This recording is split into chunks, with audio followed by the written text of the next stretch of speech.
Hey, what's going on, everyone? Figured we would do a breakdown this week of the Jonathan Allen contract in Washington. He signed a 4-year, $72 million contract this past week. We got the details on that. So we'll kind of go through a breakdown of where he, kind of ranks statistically with some of the players in the interior defensive line market. By interior defensive line, typically what we're talking about defensive tackles and 3-4 defensive ends. So usually we kind of lump those players together. So we'll see where he fits statistically in with some of the players that are right around the salary range that he ended up with. And we'll just kind of break down some of the particulars of the contract just to see maybe how they kind of came to an agreement and some of the details within this one. So just a couple particulars on this. What we had here is a $18 million annual value. That's the fifth highest in the NFL amongst interior defensive linemen. 35.7 million guaranteed is seventh in the NFL at the position. $30 million signing bonus is massive. That's second in the NFL at the position. So that's a really, really big number. Definitely one of the biggest strengths of this contract for him is that signing bonus.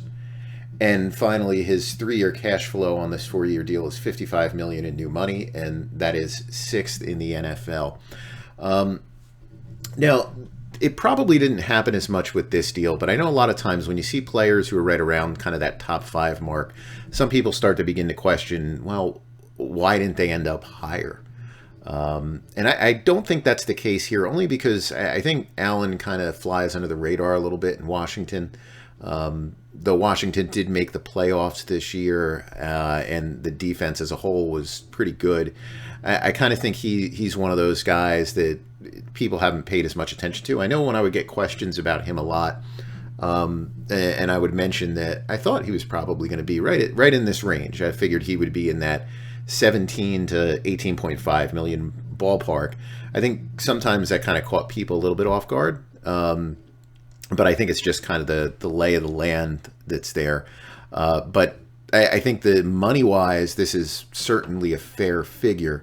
And one of the reasons that I would say it's fair, not just for him or any defensive lineman, is your prospects in free agency at this position typically are not great. I know that Leonard Williams did land a monster contract this year, $20 million a season, but in general, the spending at this position has not been excessive. So let's take a look real quick at actually the breakdown the last couple of years at spending on this position itself. So what we have here is your market growth from 2014 through 2020. I didn't add 2021 only because it really didn't make any difference yet. There's a minimal difference that's occurred at the top from the Williams contract. And the other issue is that the salary cap itself for 2021 is kind of a mess. What I'll end up doing down the line when we do little charts and when we start to do things for inflation on the cap, I'll probably change the number because nothing is really pegged to the cap this year since the cap fell by so much. So I think we basically have to look at 2021 as a salary cap, not of 182, but probably something like 203, 205. Maybe what we'll end up doing is taking an average of what 2020 and 2022 ends up being, just to kind of project those a little bit better. I think that's what we'll end up doing. But what you can see here, this is a little bit of a messy chart. And actually, I just brought this over as a picture, so I can't really fool around with it here. If you look here, this blue line is your growth in the salary cap. This has been a pretty linear trend. We always talk about that. It's very, very steady, regardless of different contracts and stuff like that have come in. And if you look at the top players in the league, the players valued number 1 through 5 by annual value, you can see it's pretty much been pegged to the cap. It was a little bit over in 2016, started to kind of get back to 2017, and then your growth rates pretty much from 2017 through 2020 basically mirrored the cap. So you don't see players at this position going into free agency and scoring big contracts. You don't see players on extensions being looked at as that kind of special to really launch the numbers, which is different than other positions. Other positions you'll see numbers that'll be way above. Or when you start to look at the rest of the market here, these positions, these players have outperformed the growth of the salary cap. So what the league has done is the league kind of looks at this and says, the top 5 players are the top 5 players. We don't really view too many guys as being capable of breaking into that realm. But we're willing to give raises to players that are 6 through 10, 21, 32, 11 through 20. So you can see these salaries continue to rise and greatly outpace the salary cap. But the top end of the market is pretty much a dud for the last couple of years. So you don't expect that kind of growth. So for him to break into the top 5 is actually, I think, a pretty big deal. It's just going to cause minimal growth in it because he's just barely creeping into it. But I think that's pretty good. And I think that if you weighed your options with him, now we'll take a look at the stats in a second, but I think if you weigh your options with him and he went into free agency, there's probably a risk in free agency that he actually would drop down in value, closer to maybe that Dalvin Tomlinson kind of level. And I probably should have thrown a statistical comparison in with Tomlinson. I didn't bother with that just because his salary didn't end up there. But I could see if you wanted to look at downside kind of potential, that there's a possibility of that. Now, Allen's a better pass rusher than Tomlinson. But the pass rush is not his big thing. And basically, if you're defensive tackle, you need to be a pass rusher typically to jump into those higher echelon numbers. And so he was able to do that really without being there. So let's just look at where he is statistically with your top players on the market. I didn't include Aaron Donald. Aaron Donald is the special type of player, unicorn kind of player. It's a player who's impossible to compare to. So if you look at the other players at the top of the market, we have DeForest Buckner and Leonard Williams and Chris Jones. Those are the 3 players who I think are all at $20 million a year, 21, 21, and 20. And then you have a drop, which is the Kenny Clark, Grady Jarrett deals, which are right at 17.5, 17.5 and 17. Is where they are. So this is just some basic stuff that we'll look at just to start to put some of the players in context without getting too deep into different types of alignments and different types of situations. Just overall look. These statistics, other than the play time, come from Pro Football Focus. So if you're not a subscriber to PFF.com, you can check them out, PFF.com, and you can get a premium subscription through there. We do some stuff with them all the time, so I'm more than happy to kind of talk about their product if anyone has any questions about it. So that's why some of these numbers might look a little bit different than the official NFL numbers. So what you have here for our group is they average about 30 games in the 2 years prior to signing. So that's the other thing I should mention. These are your statistics in the 2 years prior to signing. So DeForest Buckner in 2018 and 2019 played 32 games. Jonathan Allen played 31 in 2019 and 2020. So we look at the 2 years leading into the signing. So they averaged 30.2, 71.3% play time, 110 pressures, 17 sacks, 63 tackles, 42 run stops, pressure rate about 11.3%, sacks per pressure, about a 15% conversion rate, and your run stop percentage was 7.8. So when you start to look at Jonathan Allen here, you can see why he doesn't break into this top group, which is the $20 million kind of players. When you look at the pressures, just 80 pressures is really low among this group. That basically it's the lowest among this group, lower than where Grady Jarrett was, and it's a very similar playtime level. So you could probably call those a reasonable comparison. Pressure rates on the 2 players, 9.5 to 9.2. Conversion a little higher for Allen at 12.5 to 12, but that's pretty close. I mean, he's basically right in line with these guys when it comes to that.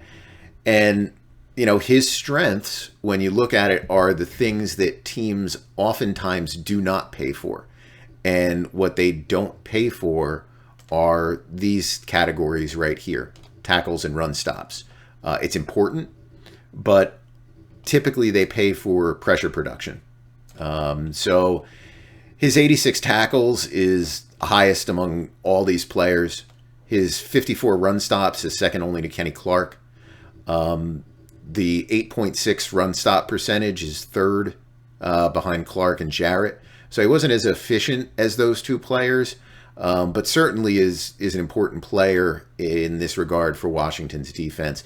So this is what got him into that level, and your clear comparisons here are going to be Clark and Jarrett, and I think you just pretty much throw these guys out, other than looking at comparing, just how some of the contract numbers work out. Now, I will say some people will probably bring up Leonard Williams, where you look at Leonard Williams, some of his numbers are not that impressive. And that is true. Leonard Williams is based a lot on where he was drafted, which is incredibly high in the draft, and the opinions that teams had of him. He doesn't convert a lot of his pressures into sacks. That's been a problem, that even though he's someone that gets pressures, you might deem those kind of pressures maybe softer pressures, that people are able to kind of escape that. But still, 110 pressures total compared to 80. I mean, that's a pretty big difference. So if we look at the base metrics now on these contracts, you can see that he bridges at $18 million a year. He's going to bridge from Clark to Jones. So basically, what they did here is, I'm assuming,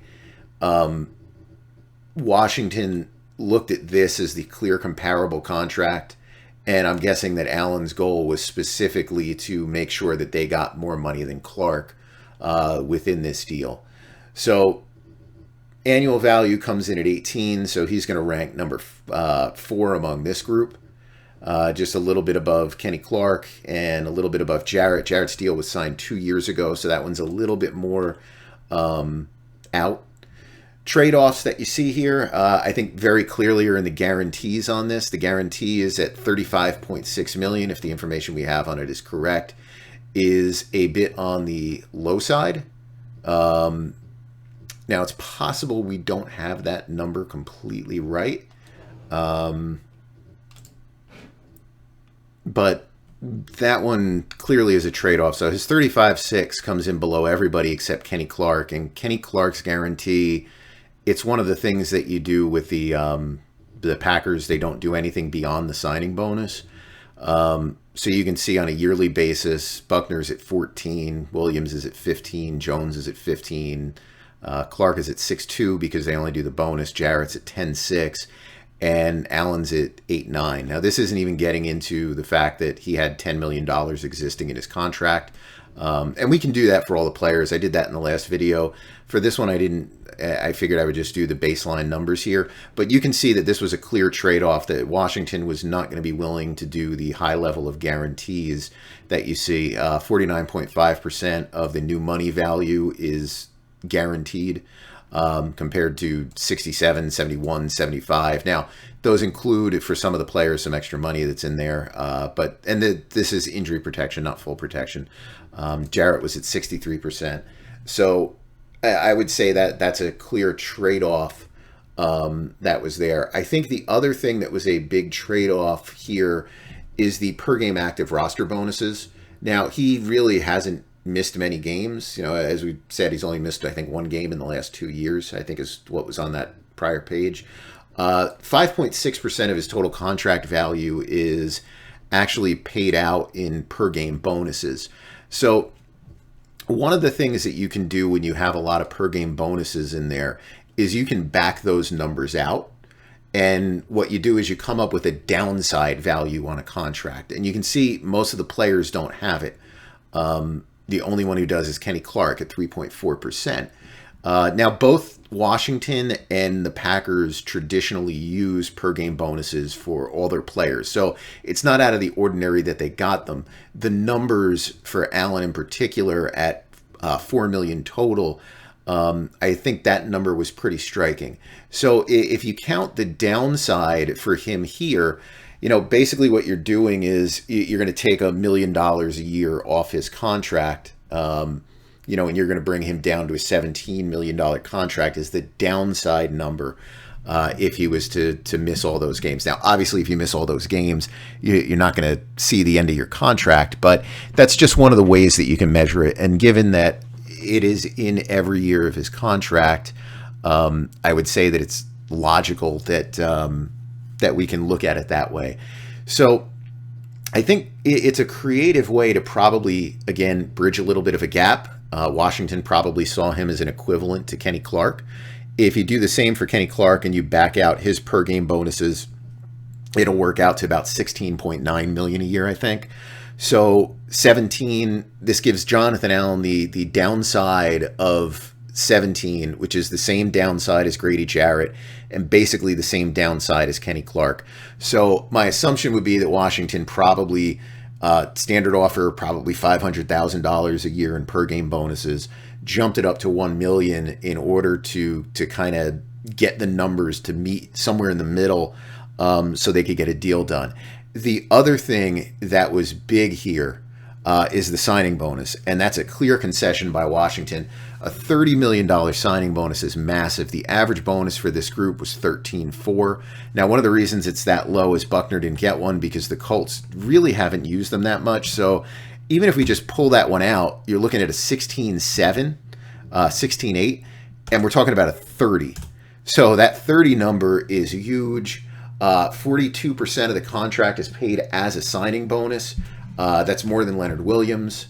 That's more than Kenny Clark. That's more than Grady Jarrett. And those are players who got big signing bonuses.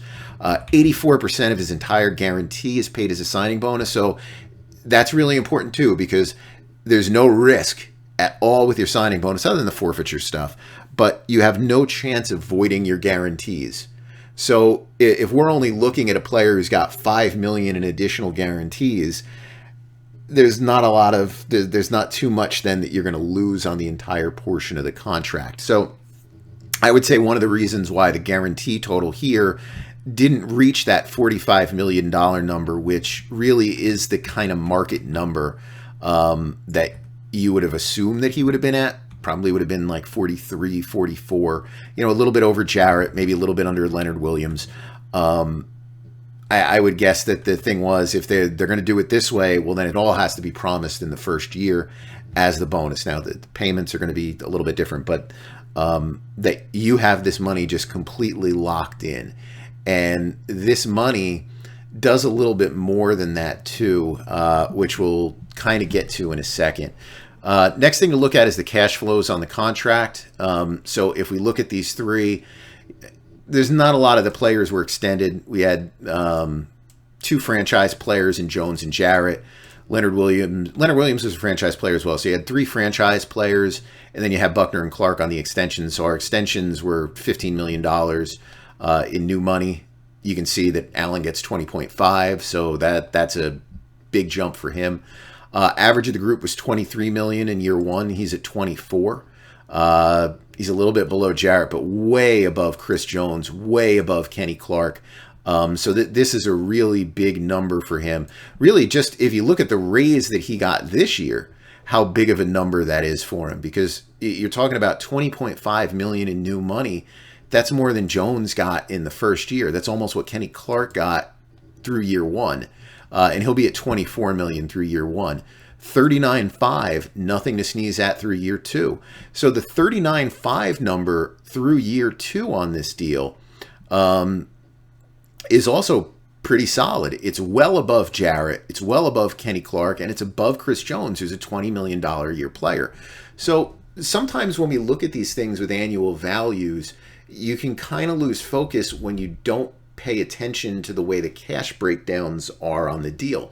So if he gets to the second new year of his contract, which he probably will, and we'll get to the structure on the deal, which makes it important. I think the structure of it for him, he locks in a number that really is comparable with a contract that would probably be worth $19 million a year. So the Chris Jones contract, just as a point of comparison, you can see the way the Jones contract kind of changes up a little bit here.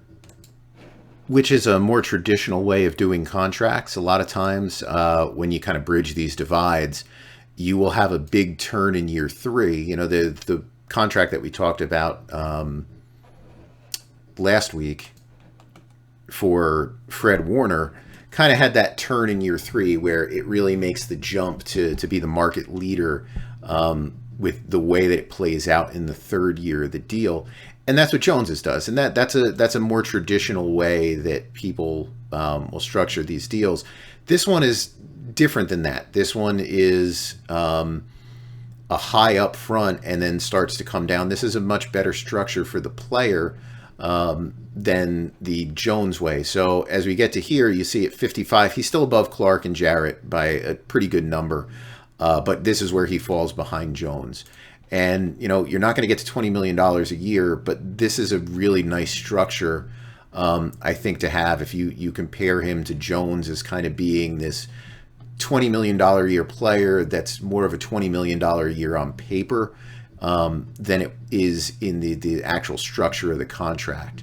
You know, and then you get to the $72 million in the end of it. So, you know, Washington, I think for Washington to get the value that they want, they do have protection with the guarantee aspect of it if there's a fall off a cliff kind of deal. But I think when you look at what their payout structure is here on the front end of this, I think for Washington, they probably are envisioning this as actually getting to 4 years, certainly getting through 3 years. So I think that, you know, that's probably for them. They need this 3rd year for this to be a payoff contract, and really they probably need him to get to the 4th year, which is very difficult, you know, for players to get to the end of a contract. Now, if we break these down by percentage of the contract paid out, again, you can see how strong of a deal this is for him. 28.5% of his contract is going to be paid out this year. Now, this is the percentage of the new money in the contract. Buckner was at 13, Kenny Clark was at 27, so they were able to work with the Kenny Clark number and just beat that by a little bit and really jump up. And Clark at the time was working off a much smaller number in terms of old money, if I remember correctly. So it was probably harder for Allen to get this kind of deal. 33% of the deal is paid through year 1. I removed Leonard Williams from here only because he was the only guy not on a 4-year deal. So this way it just kind of kept everything neat and clean. He gets 33% paid out. That's the same as Buckner. Far better than Jones, far better than Clark. It's under Jarrett. Jarrett got a really strong deal in terms of the payout structure as well. But the average was 30% of the contract. He got 33.3. He's at 55% basically after year 2. That's more than Buckner, more than Jones, more than Clark, a little bit under Jarrett. So they really took the best of both worlds here. They took the top line stuff that kind of came from the Jarrett numbers, and they were able to use that to kind of craft a contract on a bigger value to really kind of, I think, push things forward here. Year 3, he's got 76.4% of his entire deal paid out. That's better than everybody. And then obviously 100% through year 4. So cash flow structure on this is, I think, very good for him. I think when you look at what the final number was that was agreed on, I think the way that this is broken down year over year over year is really a big win for him. So the other thing now to look at is the salary cap structure of it. And the reason I like to bring up the salary cap structure here is the biggest negative to this deal for him is the per game bonus thing that you can't really do anything about. But it's the guarantees on it, right? The guarantees are low. Now, in my opinion, guarantees are very much overblown on these contracts. But that's just my opinion. You know, everybody has different opinions as to that. It's like a big buzzword. It's like a big thing to get publicity about. But a lot of times it doesn't mean anything. So here we have his cap numbers that would be here. Now, 2021 is year 0. 2022 is year 1. So these salaries are guaranteed already. You can see they're really small amounts. So 2023 is the important year.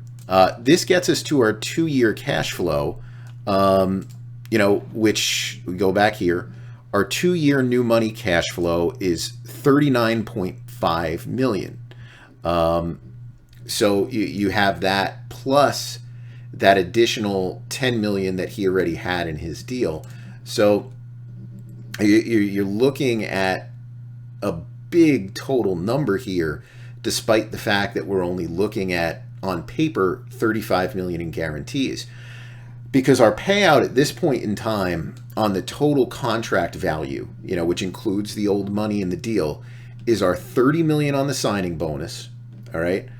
Our 1.1, so let's just call this 1 million and 2 million, so 3 million in P5. We know that this is all going to get earned. So this is basically his full guarantee, is 33 million. Then we get to here where you've got 2.5 million injury protected. And that'll become fully guaranteed, I think, on like third day of the league year, fifth day of the league year, something like that. What's the date? Yeah, fifth day of the league year. No, third day of the league year, I'm sorry. Will become fully guaranteed. But the thing is, if we start to add this onto it, if he earns this, this really brings that number up that you would look at as a guarantee. We take that 33, add another 14 to it, you're looking at 47.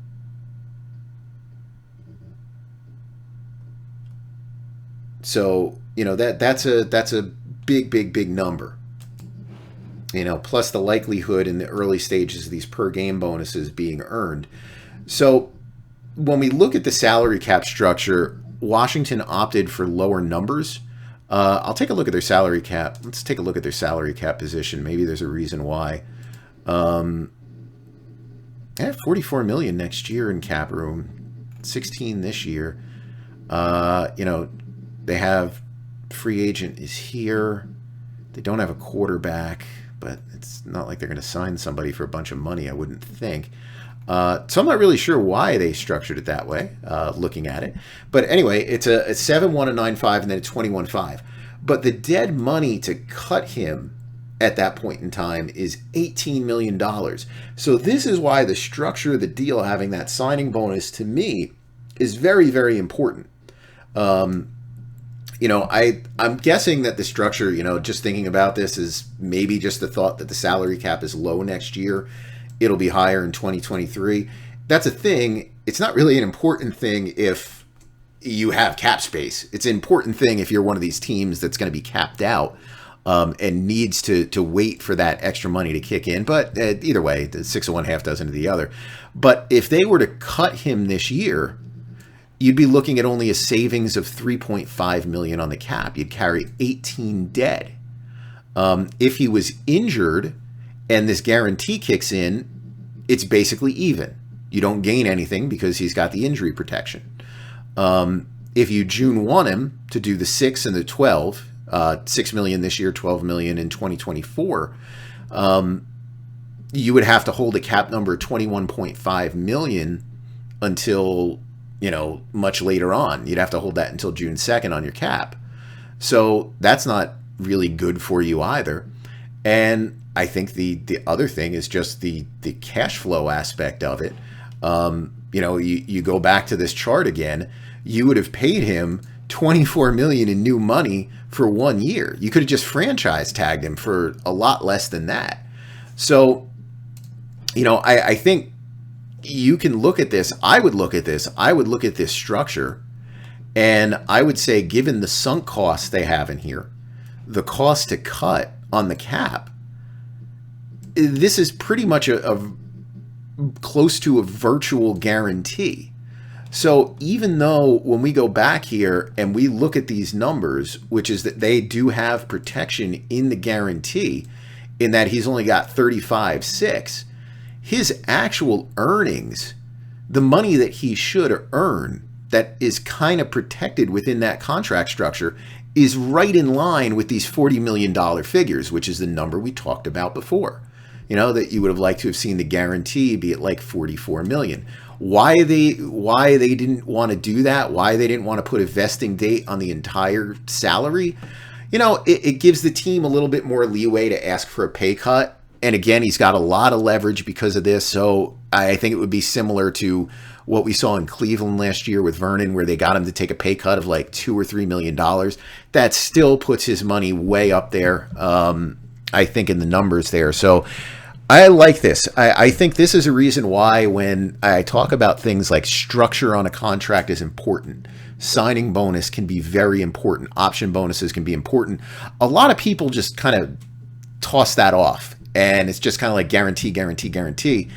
And it's like this is a much better way to protect your salary and maximize your salary than the other way around, which might be something along the lines of, let's say that they wanted to give in on a guarantee. All right, you wanted your 42 million guaranteed. Well, we're going to take this $14 million salary. It's only going to be 10. Oh, okay, but it's guaranteed. You pretty much have a good chance of earning this anyway. Why would you throw away $4 million? So I like this. I think this is the right way to do a deal from a player side. I think it's just the right way to do it. I think it gives you the maximum contract protection without having that guarantee written on paper. Now, again, that doesn't take all the risk out of it or anything like that. If there's a really bad injury or something, he's not going to get that money. They'll walk away at that point. But I still think it's a better way to do a deal than the other way, which would have been a smaller signing bonus, some bigger base salaries, and overall less cash in the first 2 years of the contract. That would probably hurt his career earnings, even though there would be less risk on his end in terms of earning it. So anyway, that's the breakdown on this deal. I would say, just quickly looking at these, he's definitely going to be a Washington football teamer. Is that what they're called now? The football teamers. Through 2023. I think Washington has a vested interest to definitely want to keep him through 2024, but I would look at this as being the first year they could trade him, unless they look to trade him in the summer of 2023. I would say this is your possibility of a trade year, outside possibility of a cut year. If they cut him in 2024, they misjudged how good he is, and they probably are going to regret the deal. So I think that they look at this as wanting to have him in 2024 and then see what happens in 25. Maybe you extend him on something a little bit more affordable if he's still playing real well. You bring his salary down, and you might even be able to do that here, but you bring his salary down in those end years to try to do something. And they do have the leeway to do that a little bit, especially in the 2025 year. But yeah, I'd say he's definitely going to be in Washington through 2023, probably 2024. And I think this is a pretty solid contract for him all the way around. So if you guys have any other players you're interested in, just leave me a note on Twitter at Jason_OTC. Or, you can email me, jason@overthecap.com, or I guess leave a comment here. I'll try to check those out from time to time too.